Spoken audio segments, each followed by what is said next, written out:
Today is a lovely day, sun is shining. It's exactly the background we need for the talk I'm going to give. The talk is about consciousness. To experience life and be able to talk about it, we need to be conscious. So there is a relationship between consciousness and experience. To lead a full and abundant life, we need to understand consciousness, its origin, its nature, and the role it plays in our life. When I was a child, I was fascinated by light. When I became an adult, I was fascinated by consciousness and found that consciousness was light. I even formed a theory about consciousness. It's the awareness of life energy, and that energy comes from the sun. To prove my theory, I'm going to take you to the beginning of life on the planet. Long time ago, the sun was shining and the earth contained the elements of carbon, oxygen, nitrogen, and hydrogen, and created organic chemical compounds. We call them amino acids. That were the building blocks of the more complex organic molecules, such as proteins, and their aggregates. One day, one of these molecular aggregates stopped growing. By adding the last ingredient, it stopped growing. Well, quantum mechanics might regard it as a collapse of its wave function, which is the growth, and revealing the particle, which was the form. So the molecular complex actually had a form, and it had a potential to become alive. I'm going to call that molecular complex a pre-life or proto-life. The sun kept shining and inviting the proto-life to become alive. After some adjustments, the proto-life one day decided to absorb a quantum of sunlight and became alive. This was a big step in the evolution of life. Now we have the first living form, whose energy is the sunlight and whose awareness is the awareness of that energy. So to talk about consciousness, we need to understand the energy which it is. Not only consciousness is not only the energy of life, it is also an indispensable part of the life force. At this point, a scientist would say, well, if it's indispensable part of the life force, I cannot measure it, I cannot deal with it.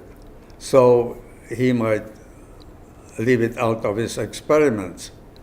Another scientist, more adept to understand how we could separate consciousness from life, spends lots of time, but is not successful, and at the end declares consciousness is a hard problem.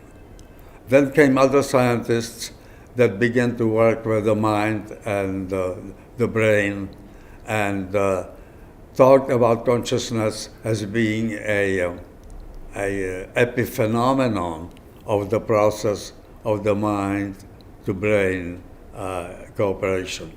So there were various views about consciousness, But there was one scientist who persisted to be able to understand consciousness fully, and he heard a voice of a cherubim, which is a angelic messenger of knowledge, telling him, the Creator has provided you with a possibility or opportunity to study consciousness while you were in your prenatal life. In your prenatal life, consciousness was your only means of observing life. So that was a big breakthrough, and this particular scientist set out to isolate or remember his prenatal life to understand consciousness. So now, how would the awareness of the prenatal life or memory of prenatal life be available to someone? Well, I have to tell you then about how I came about it. One day, was about 47 years of age. One night, a neighbor's wife called me if I could come over, that their husband needed help. Well, I forced myself to go over in the middle of the night, and as I walked into their room, into their house, and looked in the room, he was lying face down on the floor, barely moving. At the moment, I froze and was struck by an enormous fear of death. This fear continued then for days and weeks afterwards. I had a repeating image of a man lying on the floor in the living room and feeling enormous, deep feeling of death. The man eventually died on the way to the hospital from heart attack.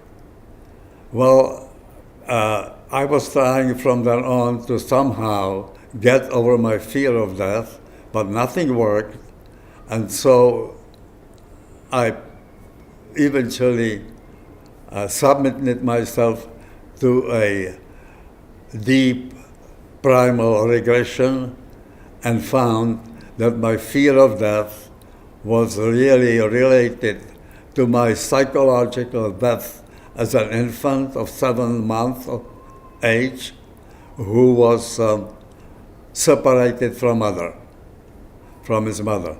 So this was a psychological death, but not a real death. Actually, my grandfather saved me from dying. As I was going to integrate my experience of death as an infant, I wrote a diary. The diary contained my deep feelings of fear of death and also views of life as I knew it at the time and as I remember it in my prenatal life. But I didn't know what it was actually. Then one day I listened to an interview of Dr. Thomas Verney, a psychiatrist in Toronto, who wrote an international bestseller, The Secret Life of an Unborn Child. Well, during that talk, I realized suddenly that my view of life that I was describing in my journal was really was based on my prenatal memory. So this was a starting point to do something about what I knew, which was talking about my prenatal life. I was still working at the university at the time, and of course, my colleagues would not understand what I was writing about, so I kind of had to hide it. Eventually, I went to my country of birth, Czech Republic, and spent there 9 years and wrote a 3-part book called Forgotten Truth, My Life Before Birth. In the Czech Republic, I had no problems to be understood. I offered my story of prenatal life in various cities in the country and talked about it, gave lectures on it. Eventually, after 9 years, I moved back to Canada to write a much more insightful and detailed book called Tracking Consciousness Before Birth and Beyond. This book was self-published through Friesen Press of Victoria. Now I'm going to use my knowledge, my own personal experience of prenatal life to give you a proof of the theory that consciousness is a life force and awareness of the life force. I'll give you 3 examples. During these examples, I would like to keep the words of Albert Einstein, who said, all knowledge of a reality begins and ends with consciousness. So my first words were, to experience life, we need to be conscious. And so now Albert Einstein talks about knowledge, which is part of the experience. So we see the connection between experience and consciousness again. My first example is from the time in my prenatal life when I was an embryo that implanted in the womb of my mother and tried to connect with the umbilical cord on the other side of the womb, which I eventually was able to do. I hear that many embryos are unable to do it, not capable of doing it, and die. A large percentage of the embryos would die at this point, not being able to connect with the umbilical cord. Well, I was successful, and I traveled along that umbilical cord and found a chamber. And now I am going to quote from my book. I found a chamber where glistening particles swim in the dark like stars at night. They follow me. I touch one, it fills me with light. I touch another and another and resonate with light, which leads me far into the universe, stars I came from. Alas, a star fades, loses its light it gave me. Another grows dim.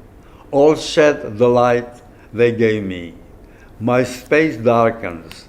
I need more stars to keep alive. So there is an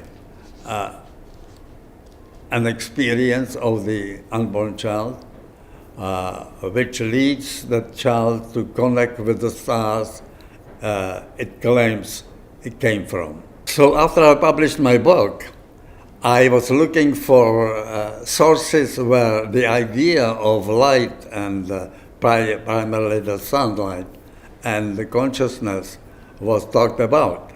Well, I came across a quote by Mary Poppins from the book of Peter Travers called Mary Poppins Comes Back, in which Mary Poppins says, I come from the sky and the stars. I come from the sun and its brightness. Then I found another quote in Walt Whitman, who wrote in his poem called Prayer of Columbus, who wrote, Thou, my life, has lighted. Light, steady, vouchsafed, beyond any description, with a ray. So Walt Whitman tells us that Columbus was thanking God for giving him the light. Now, I have another quote by a Hindu prophet, I guess you would call him prophet or guru, Kavanti Jali, who wrote, "I came on the chariot of the first gleam of light and traveled to many planets and stars, leaving a track on each one of them." Then came the old Persian poets such as Rumi, who has a line in one of his poems which reads, "One morning between sleep and wakefulness, I saw one traveling. It was the light of consciousness." And another poet that lived 100 years later after Rumi, who wrote, "What can Hafiz say about the day when the sun created a man as a reality and truth?" All these quotes agree with my statement that about the beginning of life on the planet, where I say that eventually the molecular aggregate absorbed a quantum of light and became alive. In my second example, I will describe how I use my consciousness to travel through my body during my prenatal life. And one day I came at a place in my head which lit up as I touched it. Later on, I found that there were two places in my head which would light up when I touched them. These places in my head that reacted to my consciousness were the tissues from which the retinas of my eyes were developed. So we see the connection between the retinas, which are reacting to life, and the consciousness, which is reacting to the tissues from which they were formed. My third example is about how I started my heart beating. This is a long story, and to be accurate, I'll read it from my book. "A lively source above me sparkles with energy, tells me, I am your friend and I invite you to join me. You can be like me. I hesitate, feel I am not ready to accept my friend's invitation. I need more time to grow stronger. Time passes. My friend keeps urging me, try it. Slowly I gain the courage. Now I have decided. With all my strength, I strike a spark. Flame engulfs me. Instantly I leap to my friend.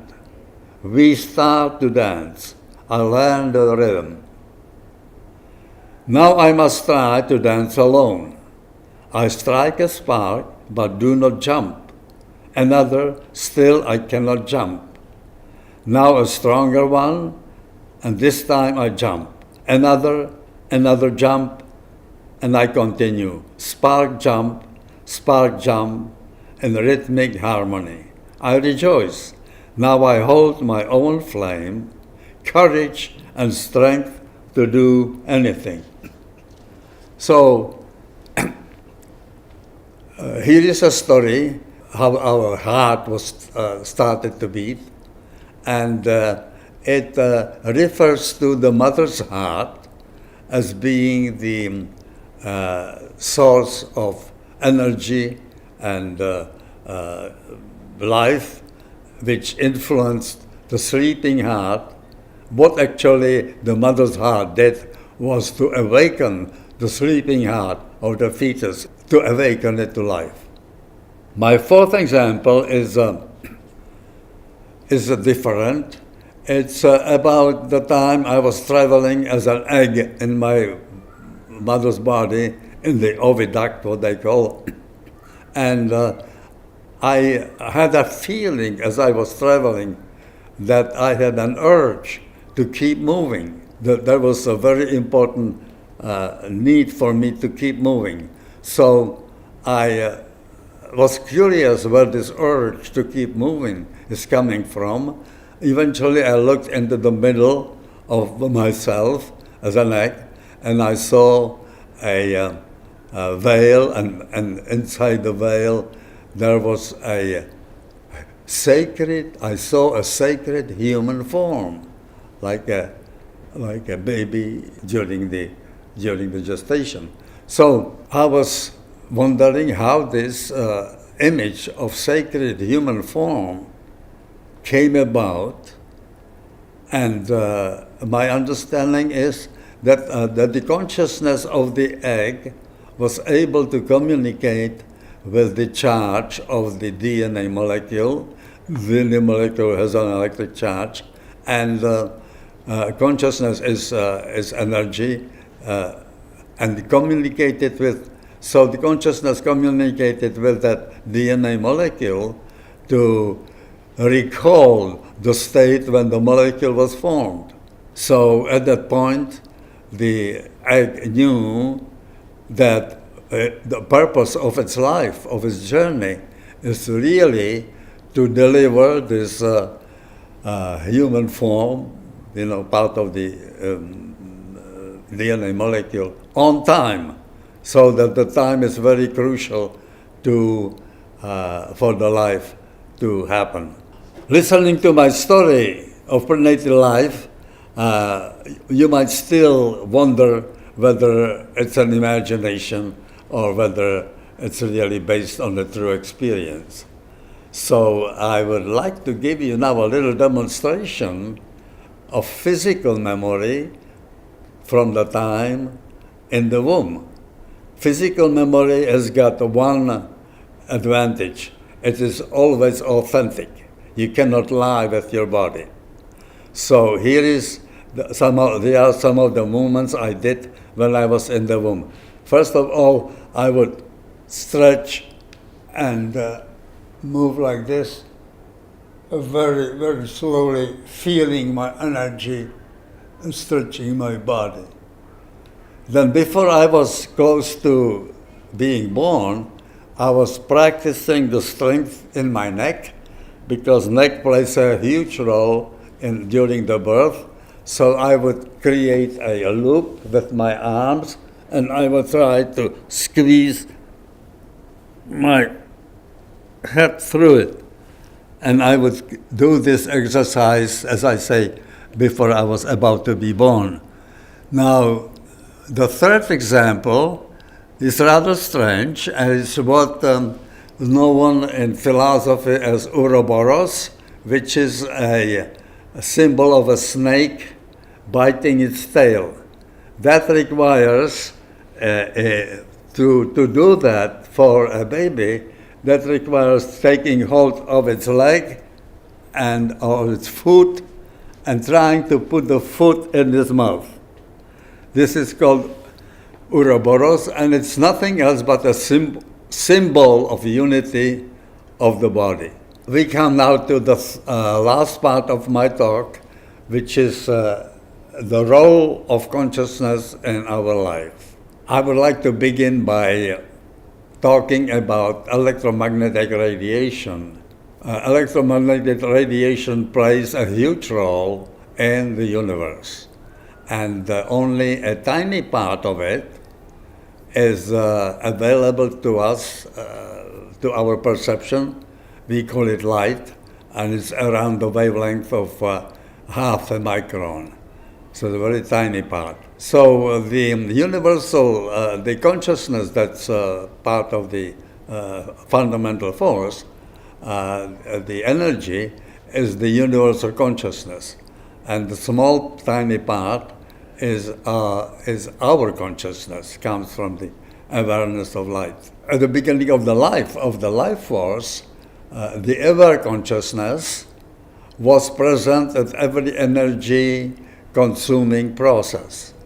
Later on, as the life form began to grow in size and sophistication, ever consciousness could not be part of energy process taking place with within its life. So it had to develop a way to grow and dealing with some of the processes automatically. Certain processes in our body, such as breathing or beating of the heart, are run automatically. And so do all the skills that we have acquired. The means of running these processes automatically is by a mechanism called feedback.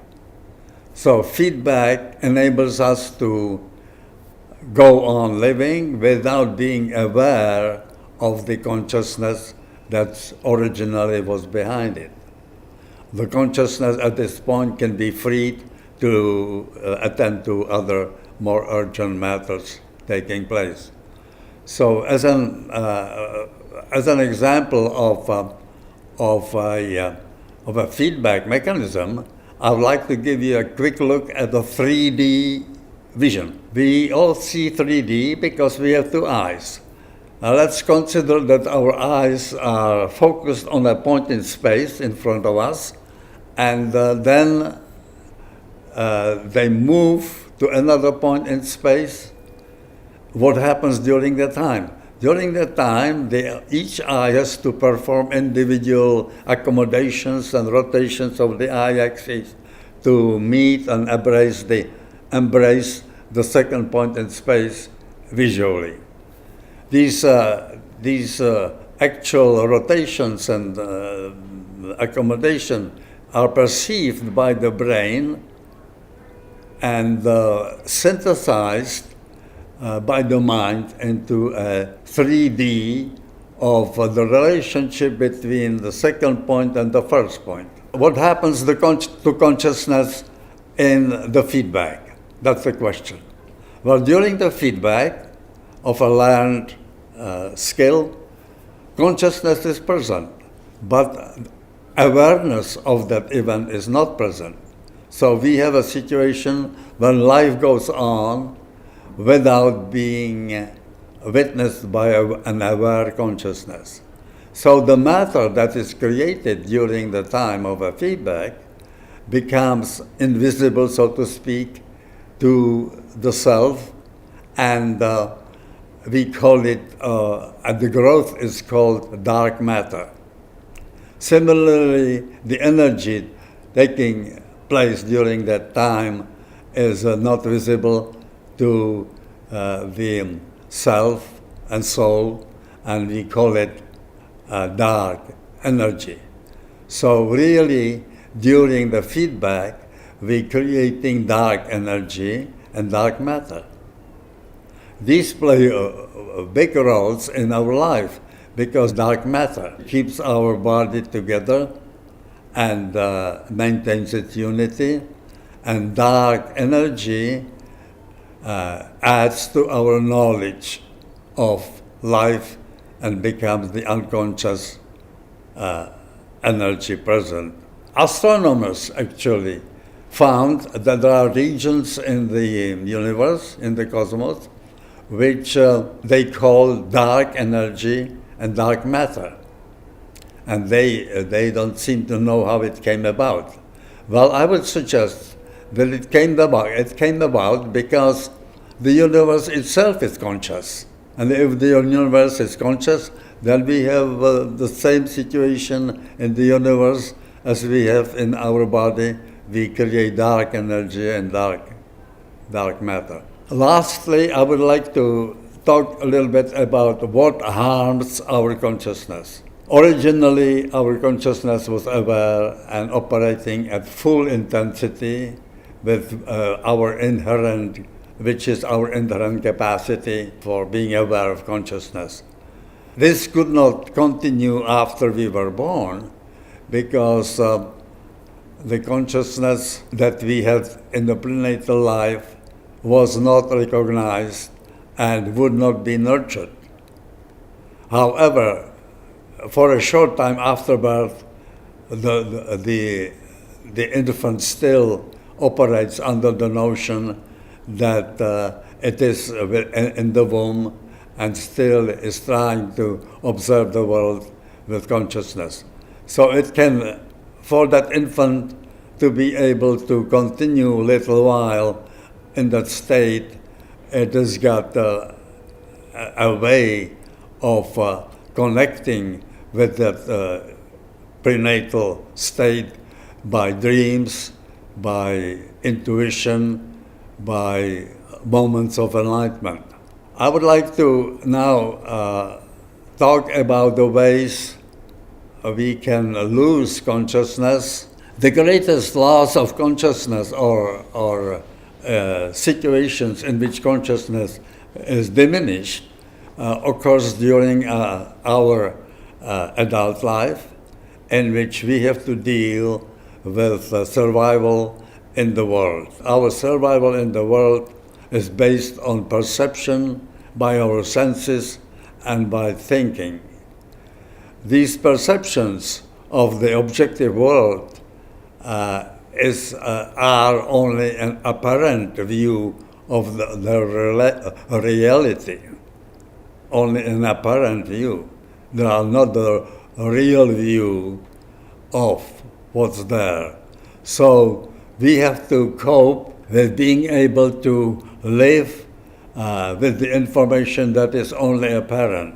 This, of course, creates also the situation that the apparent information is not very stable, it's very shaky, and it can be changed very rapidly. So most of our negotiating the existence in the world is subject to a great deal of uncertainty. And if we add to it possibilities of having a disconnection from life, then we have the subsequent problems of addiction that are another form of another force of really wasting our consciousness. Can we restore the total consciousness we had in the womb, the total consciousness I was talking about? We could restore it if we awaken the prenatal memory. That may not be easy and may not even be possible for all people to do. However, there is a way of coming very close to total consciousness if we regard our life as a whole.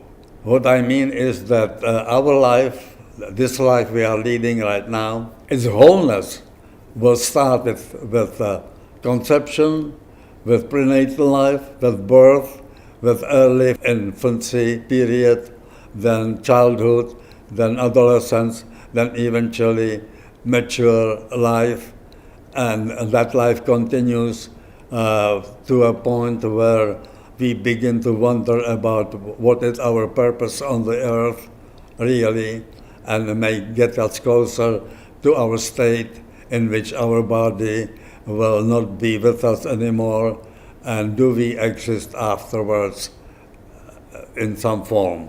So if we consider this whole life, as I just described, as a huge, in parts infinite orchestra, then the conductor of the orchestra is really our essential self, which consists of the essential mind and the essential heart. These two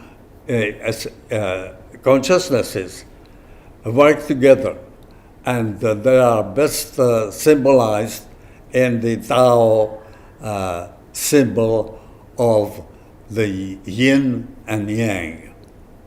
Yin and yang is a symbol of the unity or union between two spirits, the spirit of the mind and the spirit of the heart, which we can consider to be the mind and the heart. So these two spirits work in unison, and it's not a fixed relationship. That relationship between these two spirits is constantly changing. So this is the conductor of our whole life. A conductor has to have a baton to conduct the orchestra. The baton in this orchestra is consciousness. So the more consciousness we put into an act, the more strongly it becomes part of us. Well, at the end, I would like to leave you with a phrase that I coined: I am conscious, therefore I am.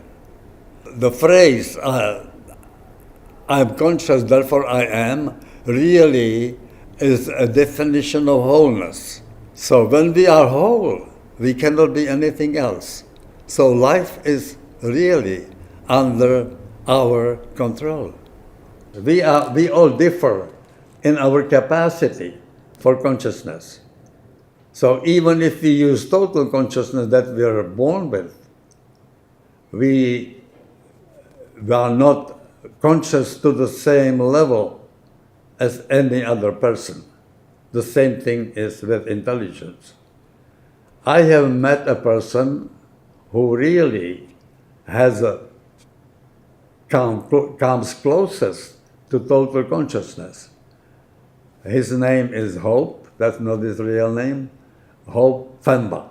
He comes from South Africa, and he is a person that can communicate with other forms of life, which requires really total consciousness. I went down to the river, and I was about to talk to it in English, and this time this bald eagle was very, very, very furious, and he had his wings spread out like this over a huge rock as the water was rushing down from the mountain to dip into the ocean.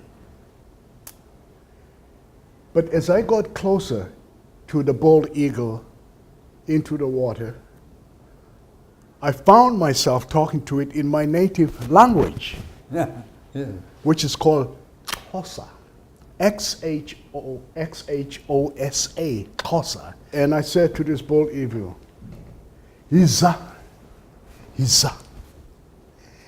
Hiza mntomdala, hiza ndikuncede, hiza ndikuncede.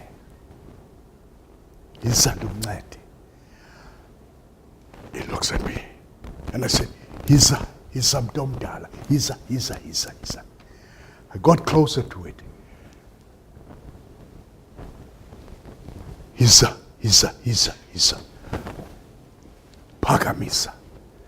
Kulungile. It's all right. Kulungile. He looked at me. Kulungile.